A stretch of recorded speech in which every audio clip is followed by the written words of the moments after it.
Welcome back to the OIS podcast. This week, we have gathered some of ophthalmology's best and brightest to discuss startup companies within the retina sector. Our esteemed panel also gives advice to anyone keen on getting a foot in the door within the industry. Our host, Firas Rahhal, leads the conversation with participation by Andrew Stewart of Allergan, Jay Duker of EyePoint Pharmaceuticals, Paul Hallen of Alcon, and Ram Palanki of REGENXBIO. Let's listen in and learn. Hello, everyone. Welcome to the Retina Industry Panel for the OIS. I'm Firas Rahhal, a partner at ExSight Ventures and at Retina Vitreous Associates Medical Group here in Los Angeles. We've assembled a star-studded panel, a bunch of great guys who are great at what they do. And we're going to talk about different development schemes and development problems that occur in the ophthalmology space, or probably in any space, but we're going to stick to our wheelhouse, which is retina. So today I have representation. These gentlemen come from different size companies and different backgrounds in their career paths, so they can really share from different angles all the micro and macro issues, or whatever we can get to in 30 or 35 minutes. I have Paul Hallen, we have Andrew Stewart, we have Ram Palanki, and we have Jay Duker. And I'd like them each to introduce themselves now, tell us about their company and their role at that company to start off. Andrew, why don't you start? Sure, thank you. So I'm Andrew Stewart. I lead our retina business at Allergan and have been out with the Allergan organization in Irvine for the last 2 years. But prior to moving out to Irvine, I led business development for Allergan within the eye care space for the last several years. So just a broad-based understanding of different therapeutic areas within Allergan and within Allergan Retina. Jay? Jay Duker. I'm a practicing retina specialist, chairman of ophthalmology at Tufts Medical Center. I have been a director of EyePoint Pharmaceuticals for the past 4 years, and just a month ago, I gave up my role as an independent director and became a part-time employee of EyePoint. I am the Chief Strategic Scientific Officer, and I assist them with their pipeline strategy, as well as development of EyeP1901, which is a long-term anti-VEGF that we're hopefully going to have in the clinic next year. Thank you. Paul? Yes, Paul Hallen, Vice President of Global Retina at Alcon, really responsible for strategy and innovation in the retina area. Glad to be here. Thanks for coming. Ram, how about you? Hi, Firas. Good to see you and all my colleagues here. I'm currently at REGENXBIO as Senior Vice President for Commercial Strategy and Operations. Great. Thanks all of you for coming. We put this panel together to have representation for what I consider, big corporations, or anyone would consider big corporations, Alcon and Allergan, and then the two of you, Jay and Ram, from maybe smaller or earlier stage companies, even though clinical and pretty far along, still small by comparison. We can hear, different perspectives. And I'll start with you, Jay and Ram, on the smaller company side.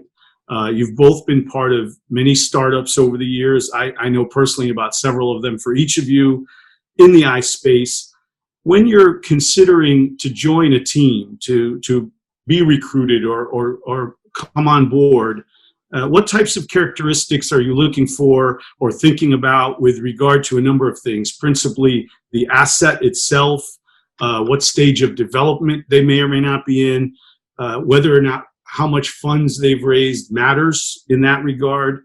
And what about the management team? Do you look at various aspects of who and how many and what positions have been filled? And why don't you, Ram, start and tell us what you think? Firas, you're hitting all the right ingredients here. And at REGENXBIO, we talk a lot about science, capital, and people. I think they pretty much come in that sequence. Science is the first most important thing. And then how do you move the science forward? You're going to need the capital to move it. And then people really become an integral part of that whole process. So, when I think about startups and the organizations I've been with and organizations I've gone to, It really comes down to those three ingredients. And in my mind, anytime I look at an asset and an organization that's getting built around an asset, the first thing you want to ask is, where does it fit? Is it a first-in-class product? Is it a best-in-class product? Does it clearly get to the unmet need in that context? And then it's about the milestones you want to accomplish as you go through the process to get to those places where you can raise the capital you need and recruit the people you need so you can keep moving the organization forward. So I think anytime you go into a startup world, you want to have a clear line of sight towards how your next 5 years are going to look like based on the science you have and the capital you can raise based on that and the people you can bring to start building out a serious organization. I totally agree. And just to follow up on that, and we don't want to be too practical about it, but these are real questions that real professionals wonder about within these organizations or are entertaining the idea of joining one of these organizations. You're very seasoned. You've been involved in launches that we're all familiar with. They're very successful launches. How early is too early? The funds raised are a practical issue, but it does sort of matter at what stage of development a company can be with regard to the funds raised. Is there a too early for you to consider joining on at this stage of your career? I mean, it's, I've gone through an evolution, right, for the past 20 years. And, if I had to build a startup now, and if it's from the ground up, the science starts always at a preclinical level, right? And is starting to look at, is this validated science based on the targets you're going after and how far the targets have been de-risked in a certain indication within retina? We're specifically speaking to ophthalmology today, right? And based on that, do you have an asset that can get to those validated targets, or are you exposing yourself to completely non-de-risked science? I mean, that's where your risk assessment comes into play. If you can take it from the preclinical stage all the way through IND and get to the clinic, because that's where you can really raise serious funds, right? And in the initial phase, you really have to start thinking about, do I have enough science that I can put around this to get through that initial part of proof of concept so I can get to the IND phase and get into the clinic where I can show true proof of concept in humans, where you can really start thinking about taking an organization IPO or any other exit strategies that you have to think about at that stage to ensure that the asset gets all the resources it needs. Clear. Thank you. Jay, how about you? What do you think about entry point for you professionally for anyone doing what you do? So it's a really interesting question, because now you're putting a individual viewpoint on it.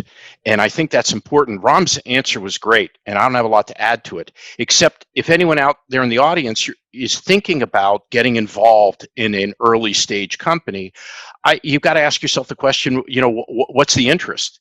So for me, I've been able to start companies and be advisors to company, be on boards of company without giving up my day job as a retina specialist. It's a little bit different when you're putting all your chips in and saying, this is going to be my career for a while. I'm going to go with this company and this leadership team and this asset, and I'm banking on those unknowns that Ram talked about in how much they can be de-risked. The other things I think you have to think about, aside from what Ram said, is there a timeline for which this product, this lead product, or whatever else is in the pipeline makes sense? You can have a great idea and it can be too early. And I think we're seeing that in some ways in some of the AI companies, because there's just not payment for it. You can have a great idea and it may be too late because one of your competitors may have completely changed the market. So you need to have a timeline set as well. And what I really enjoy doing is looking at those early assets and planning out the studies. What's the phase 1 going to look like? What's the phase 2? What are the pivotal studies going to look like? And what do we want the label to look like? So it's all wound up in the opportunity, and as Ram indicated, the different points of development where you can raise capital to keep your development going. But you've got to have that end goal in mind, which is FDA approval under a certain time frame with an amount of approval and a label that's going to enable you and your investors to be satisfied with the result. So those are the broad things that I've looked at when I've gotten involved in companies. But again, I'm looking at it a little differently than perhaps the rest of the group here. So listening to your answer, and I agree with all of it, it sounds like the person who may be entertaining, coming on board with a startup obviously has to understand the existing competitive landscape. But really what you're saying there, if we're talking a 5-year program, you have to anticipate the competitive landscape of other products in development at that time. So you really have to do your homework because you want to know what that landscape will be 5 years from now. Sure, and you're going to have an IP window involved as well. And nothing ever goes linear with these companies and development, nothing. And you really have to kind of follow the science. And you may start out with a product that looks it's indicated for a certain thing and it looks great, and the science is taking you in a different direction, which adds cost and time to the timeline.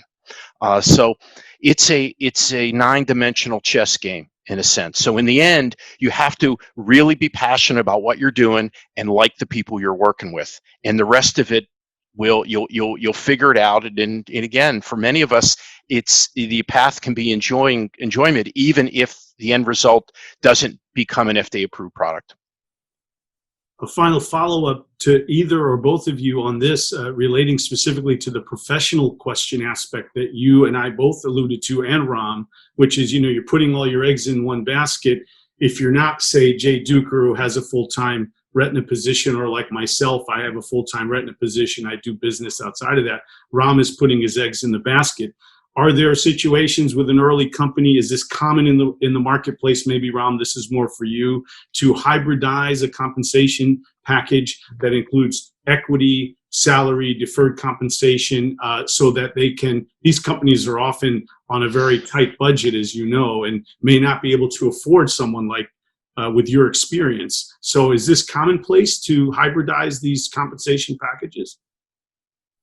I mean, I would look at this differently, Firas, as, if I'm the founder of an asset and if I am the founder of an organization, I think your tolerance for risk and how you want to build that out has a different perspective for you, right? Because you, in fact, built the company from ground up. Now, if somebody is trying to recruit me as a CEO, then I'm going to do a whole risk assessment as part of the process where, is this a place where I believe in the science and I think I have a clear line of sight towards a competitive landscape over the next 5 years, what I have to do? Can I move this product through the different stages of evolution based on where they're trying to recruit me, right? If it is an early stage with some simple proof of concept in preclinically, then I have to think through, can I move this asset all the way through IND stage and into the clinic? Because that's when I can really get to a place where I am de-risking myself, personally at a compensation level to an extent, and then also thinking about the organizational value to shareholders and investors, the whole deal. So I think it's not a straightforward answer. It all depends on do I own the asset and I'm trying to put a structure around it and trying to do the best I can to get my asset through these different stages, or am I going into a company that was a discovered asset and they want me to build something around it? Then how much do I believe in it? And my assessment of risk through that evolution, and how long is the runway, right? Depending on where the asset is, the runway is going to be different. So all these things are going to come into the consideration before I could clearly tell you that there's one way of doing it. I think there are multiple ways to approach this depending on what the asset is, who's building it, and if I'm going in or I'm bringing it to investors. That's a great answer. And I think for our listeners, I'm hearing that risk assessment probably most important over the other details, and then the other things come into play. I appreciate that. And I think that's how investors should look at it too, not just participants in the company. Let's turn to you other two fine gentlemen, Paul and Andrew. This is more maybe the same questions more or less. When you're in a drug development program, you guys have been in the eye space. Your companies have ridiculously long records of accomplishment in development of eye products, be they devices or drugs. When you're looking at opportunities, A lot of these opportunities are through acquisition, say, rather than internal development, especially today compared to 20 or 25 years ago. When you're looking at acquisition opportunities or development opportunities, what are you considering? What characteristics with the asset? Again, same idea, the asset qualities, the stage of development.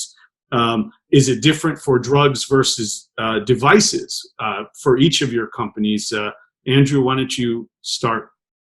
Sure. So I'll answer the last part of your question first, in that I think it really all fundamentally boils down to what is your strategy. And as a larger organization and a company like Allergan, and now specifically Allergan in the context of the larger global organization as now part of AbbVie, the first thing we do is, what are our strategic choices and what are the strategic priorities that we have as a franchise?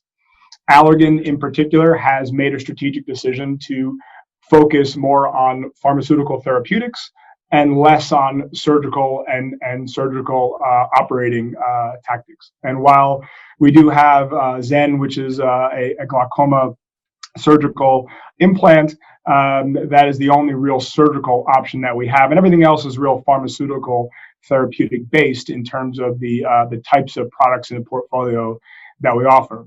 So if I'm thinking about business development, I'm going to think in that lens first. If someone wants to come to me with the newest and greatest, latest IOL or something in that space, it's probably not exactly the right targeted area that we would think of first from what really fits with Allergan and fits within our given strategy.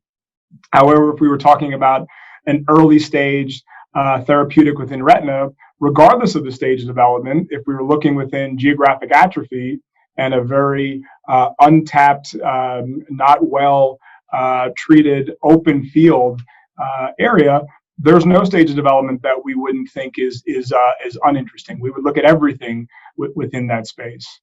If it was a glaucoma drop where there are several options that exist today, it would have to have a really special profile, a really special MOA that would be highly differentiated for us to even look at that early, potentially not even until later into phase 3 before we would probably get super excited about looking at an asset that had that characteristic.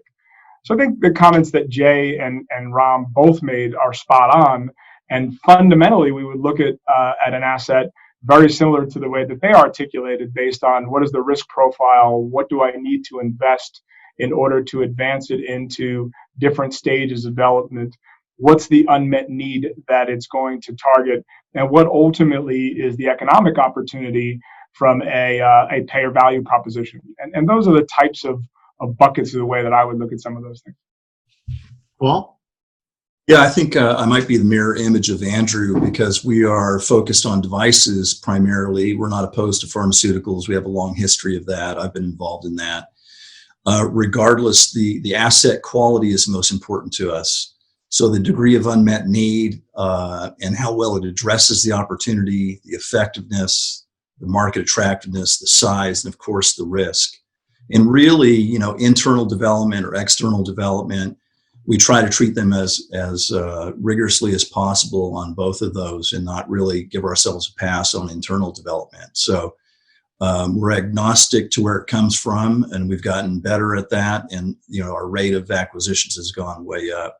As far as stage of development, we're interested in any stage, but the level of risk and the numbers of external companies pursuing that particular area is of a consideration. So is there just one company? Is there 3? Depends how we interact with them. So we may want to make contact with them, but actively monitor versus really hardline pursue one technology if we're letting the data streams play out and see which one is really going to be the winner. You don't want to pick the wrong horse early. So in any case, if the best technology is not clear, or if it's a really high risk, high gain scenario, we're willing to wait, and we feel that we'll have an opportunity to get it when we come to the negotiation table with anybody. So as far as the difference between drugs versus device, really not too different, except the risk profile of drugs is much higher. I'm focused on devices that deliver high value in white spaces. So it doesn't mean that it can't be lucrative. They're just few and far between. So that's what I try to focus on. And, on device, you can almost always redesign and recover in that process. With drugs, you can have spectacular failures, and I can think of Retain and Jetria. Those come to mind. So there are other easier ones to deal with. So anyway, I think we'll stick device focus for a while. I'm hearing you both, and I agree with everything. And it sounds like all four of you are saying some similar things about risk assessment. I had a friend pretty high up at a ophthalmic and a strategic one time tell me over a drink, hey, I'd rather pay 10x later and to de-risk at a high level. And, it made perfect sense to me. Do you, Andrew and Paul, think this is kind of the trend among strategics, that understanding there's a big cost to it, to de-risk, that's still the preferable option for you at this stage of your careers or your company's philosophies? Yeah, I would say it's mixed. I'm sorry, Paul, I'll start and then certainly be quick with my comments. So, I think, I don't necessarily know that I agree with the comment, right? Because buying late and buying expensive also has a very short timeline before you find out what the answer to the question was, right? So making a multi-billion-dollar acquisition in Retina, as an example, that loses in phase 3 is an awfully difficult value proposition to swallow in a short run, versus having earlier stage investments, which certainly increase the amount of risk, but definitely lower the cost, gives you a greater opportunity to take more shots on goal. So I think it really depends on the circumstances of what you're talking about and what the therapeutic area may be, and the risk reward associated. Sorry, Paul. Oh, no problem. Firas, in Retina speak, all cases are like snowflakes. Each one's different. And, if we really look backwards at what we've done, we've had to alkanize almost every device we've acquired anyway. We have very high standards, and, particularly it can be around ease of use, or reliability, not necessarily the innovation and the main value of the device. But if you look back, that's what happened. So getting it early is not necessarily, a bad thing, but we need to look at each one uniquely and determine when is the best time to get in. I worry about picking the wrong one versus or missing out than anything else. Fair enough. That's clear. I want to move on to the other topic I want to get into with all four of you, and I'll start again this time with Paul and Andrew, with the big corporate guys. But this is applicable to all of you. It's really about when things are not going well. Like, this is something we don't talk about much. We're always at the meetings and we have the podium presentations, but in clinical medicine, and Jay can confirm this or reject it for me, we learn a lot from the failures, right? We learn about where we may have done something differently to reattach a retina that we failed to reattach, et cetera. So there's failures in every industry, including this one, and on both sides of this. So what in the big corporate structure, Paul, why don't you start for us? How do you recognize, what's your process by which, one, you're recognizing as early as possible that things are going sideways, that they're not going well, and then how do you assess that? How do you assess what changes to make, if any, and ultimately, how do you assess when to pull the plug on a product? Love this question. So Firas, I have a metaphor you can appreciate. And, if gray hair are a sign of mistakes, then you've made a few. I think I'm with you. I'm way beyond you. Surgeon, but it's like a vitrectomy that does not go as well as planned. So the expected 30-minute case starts to approach an hour. And there are signals in that surgery that you start picking up, mitigations, detours, and eventually, if it's a really not a great scenario, and it's a time to close and just remove the cannulas. And so I think it's the same thing here. In all seriousness, I've been on multiple sides of this equation as a VP of Alcon in R&D, internal and acquisitions, also a VP of Alcon commercial, and also a VP in a startup. So and it's very similar. I see things like abrupt changes, significant changes in design, approach, or strategy that catches my attention. And that this is before people are telling you what they don't want to tell you, right? Lack of clarity in milestones. So, when you say what's next and they really can't answer that question, then hard delays in milestones. Now it's starting to get a little bit more real. Failed proof of concept. What do we do now? COGS issues can come up, and a lot of times they're either real or people are sandbagging, so you don't really know whether you're going to hit a cost target that's going to make you successful in the market. And then sometimes total project costs going out of control, way above target for the stage you're in. So those are all from experience on either of those sides. On both sides. Yeah. Andrew, how about you? What do you make of this? Is there a formalized process, or is it hunch? Obviously, there's data, and Paul just listed some.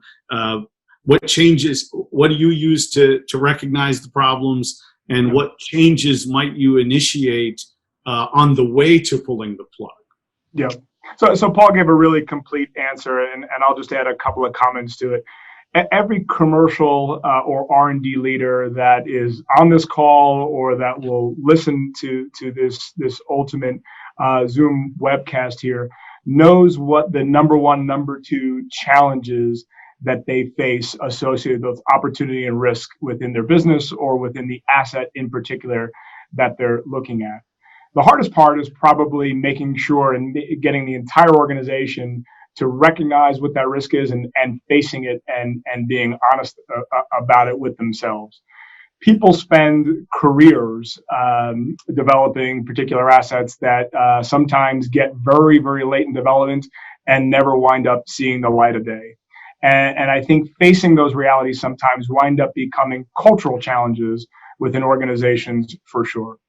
I think within Retina, to be very direct with you, over the last several months, we've seen safety as the biggest challenge within some of the new and innovative assets that we've had. I don't think that anybody didn't see that coming or didn't understand that to be a challenge prior to the launch or to the registration of some of the different molecules that you've seen in the space. But I think now, after gaining and earning some more of the gray hair that Paul mentioned, I think the organizations have to learn from them, and they have to stand on the shoulders of the experiences that they had in growing through those growing pains in order to face them. So, I mean, there's plenty of different metrics and beyond hunch, which certainly, as you mentioned, is certainly part of it. But a big part of it needs to be data driven, and all the decisions that you make when you're making multi-million-dollar and hundreds of $1 investment decisions for a long-term viability of assets has to be rooted in the data and what the market is absolutely telling you. So those are the comments I'd make. And how much strategy discussion goes into the messaging that might come out of that for whomever, the public, in your case, shareholders? I'll ask Jay and Ram about private investors in a minute. We know that honesty drives it, and I know all you people personally. There's no question about that. But how do you strategize the messaging at that point? Who does it? How quickly do you do it, and how do you manifest it? So, I mean, I'll just say, I'll start, Paul. Both, it's a collaborative effort in large companies, and there's lots of people playing different roles, whether it's within investor relations, public relations, commercial and medical and clinical. So it's a conglomerate of people that certainly all have a role to play within that space. But, as large publicly traded companies, certainly from that perspective, as Allergan, AbbVie, and Alcon certainly are, it's immediate and it needs to be thorough and complete. And as soon as possible, when the story is fully understood, it needs to be communicated, because there's just hard and fast rules from not only an ethical standpoint, but a fiduciary standpoint. Thank you. Paul, anything to add? Yeah, I think the key is, you don't jump the gun or jump to conclusions. First, get the facts, hopefully data, assess the situation, develop options, be creative, be flexible. And then I think you need to determine the best option, the best path forward. and need to be decisive. So you can execute with confidence or exit rapidly and cut your losses. So I think the communication follows that, but that's a process of making sure that you make the right decision, don't jump the gun, and then say something you have to walk back. So be deliberate, basically. Clear. Jay and Ram, again, similar question, different context. We're talking earlier stage companies now, private investors. What are the early signs to either of you guys in those earlier stages that the plan is going poorly and may fail, or at least is going in the wrong direction? And how quickly do you think you need to act, the company needs to act with regard to assessing or changing the asset itself, the direction of the asset, the indication for the asset, or assessing and changing the management team? Funding questions come in at that point. Do you get more funding over a failed initial phase? How do you guys view the failure process in those early stages with regard to these things? Ram, why don't you start? I mean, our business is full of risk for us. I mean, that's just healthcare, right? We have risk at every stage of our business. I mean, it could be in preclinical through clinical. And once you go through phase 3s, you get an approval thinking it's great data, and you go to the market. The product might behave completely different outside of your clinical trial environment. I mean, we've seen classic examples of that in retina, right? Look what Beovu is facing right now. Look what Jetrea facing. I mean, I was part of it, right? I built that whole thing from scratch. And the promise, everything we had, and by the way, that's not why I chose you for this panel. I want you to no, I'm just talking about. But it's a good example. This is the life we live, right? And to Andrew's point, look at Abicipar right now. You know the process you've gone through. I mean, if Abicipar data existed in the days of Lucentis, nobody would even be talking about this, right? So even for Beovu, the risk benefit right now, 10 years ago, would have been completely different to what it is. So I think, you know, the answer there is, in our business, we have to recognize that there is risk at every stage, and we have to assess that risk at every stage honestly based on data, and make decisions for that evolution as you go through the organization, right? It's how you assess your preclinical data and how you get into your clinic and those phase 1, 2s to going into phase 3s. And even as you come out of phase 3s, to have an honest look into the data in terms of risk benefit, and ensuring that you're setting the expectations in the community in a proper fashion, and you're ensuring that you're going after the right target patient population. All of that really matters. And then it's about expectation management, and that comes from setting expectations, right? So if you really focus on all those aspects through the evolution and really understand where you started the vision for the product and how the data has driven to for you to be flexible with that vision and getting to the end, you really execute on it based on the evolution. I think we become successful, and that success definition might change too over time.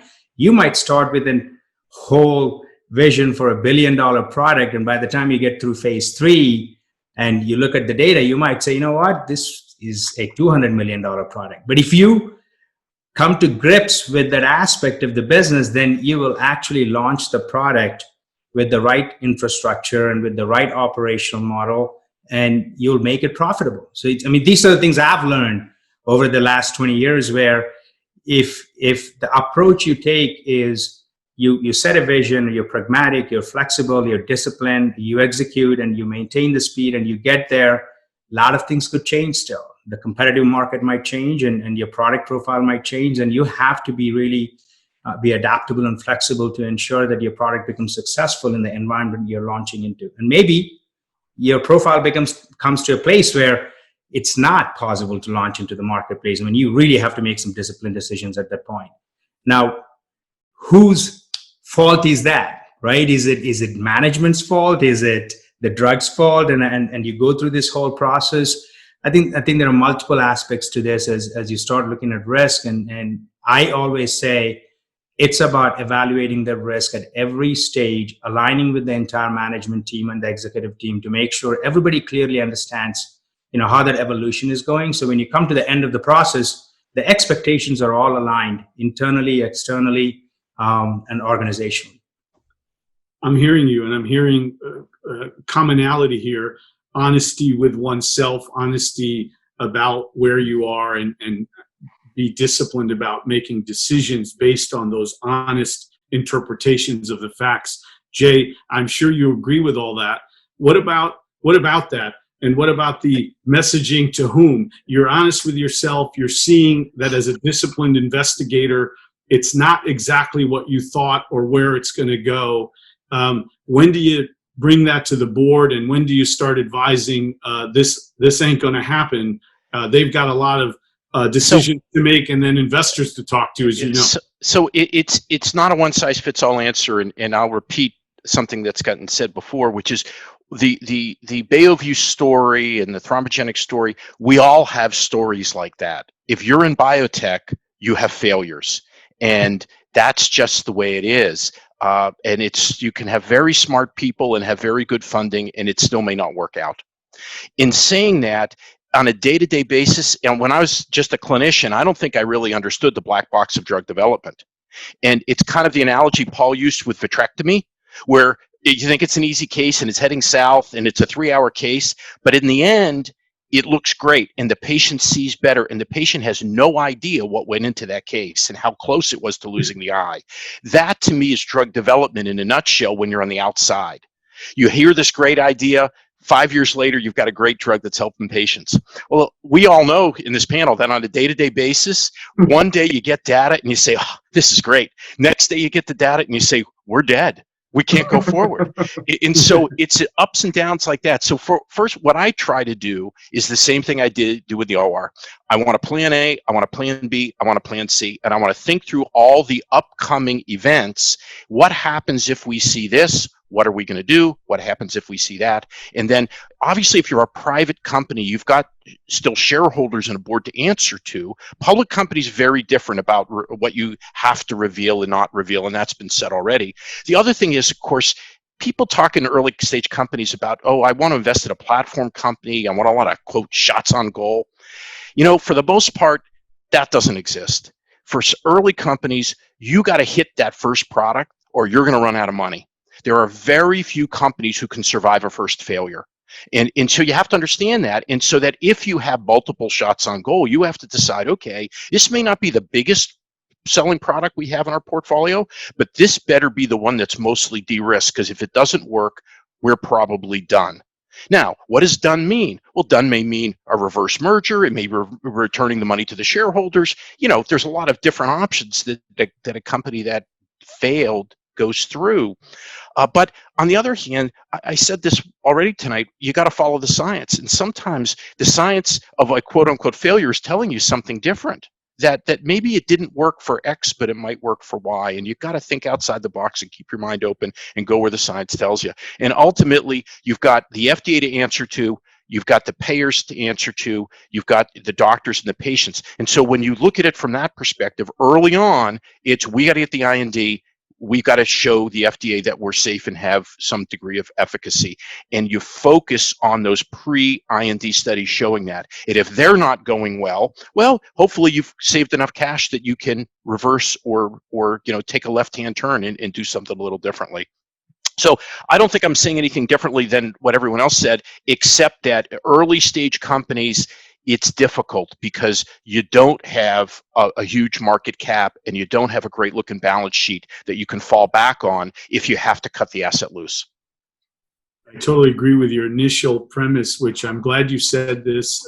It's very specific, and the point is well taken, which is for a startup, and this is the space I invest in with my group, you really have that first shot. It's very difficult to recover and survive a first failure. The idea of a platform technology is always very good, but the first product has to make it, or you just don't have enough money and goodwill. Yeah, so I agree. We can't all be Moderna. Right. Gentlemen, this has been fabulous. I couldn't have picked 4 better people for this panel. The honesty, the integrity, the skill, of each of you and in what you do comes through very easily in a very small chit chat. I could spend 2 more hours getting really good information from you for our audience, but we're sort of out of time. So I want to thank you all, Andrew, Jay, Paul, Ram, my friends, for joining. And I look forward to seeing you again down the road. Thank you. Great to be with you. For us, it's good to see everybody else. Thanks, guys. Stay safe. Likewise. Thanks for joining us today. Our thanks go out to Andrew Stewart, Jay Duker, Paul Hallen, Ram Palanki, and Firas Rahhal for sharing their valuable insights. As 2020 comes to a close, be sure to check out the full 2021 OIS calendar on OIS.net. And we will see you next week.